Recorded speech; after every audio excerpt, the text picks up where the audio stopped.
Это небольшое дополнение к уроку про подключение к базе данных и выполнение миграции EE2 в Docker.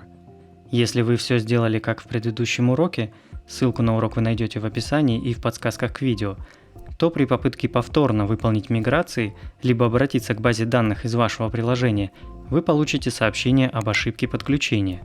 В этом видео я объясню, почему так происходит и как это исправить.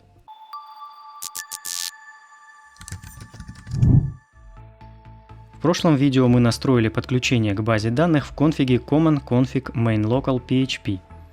Проверили его, запустив миграции, а затем для реализации одного из способов подключения к базе данных из PHP Storm мы изменили Docker Compose, добавив сервис MySQL в отдельную сеть с именем EE2 и выделенным IP-адресом.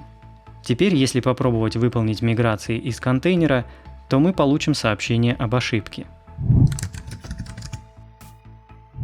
Запускаем Docker Compose, если он у вас еще не запущен. Заходим в консоль контейнера фронтенда. Выполняем миграции. В результате получаем такую ошибку. Она означает, что PHP пытается достучаться до MySQL по неправильному адресу e-application MySQL 1. Это произошло потому, что хоть имя контейнера и не изменилось, но теперь контейнеры находятся в разных сетях. Бэкэнд и фронтенд в дефолтной, а MySQL в созданной нами пользовательской сети с именем EE2.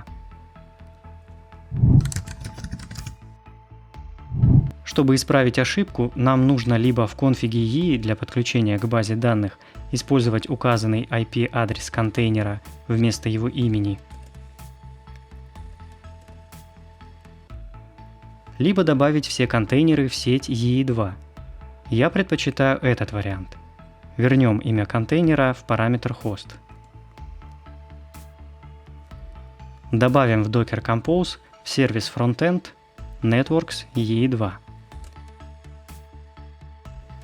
И то же самое в Backend.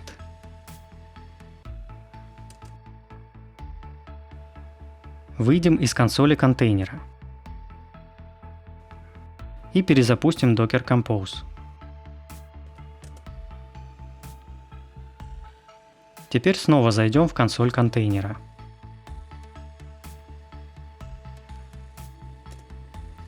И попробуем выполнить миграции еще раз. Теперь ошибка не возникает, а значит к контейнеру появился доступ по его имени. Как обычно, подписываемся, ставим лайки, делимся с друзьями. Всем пока!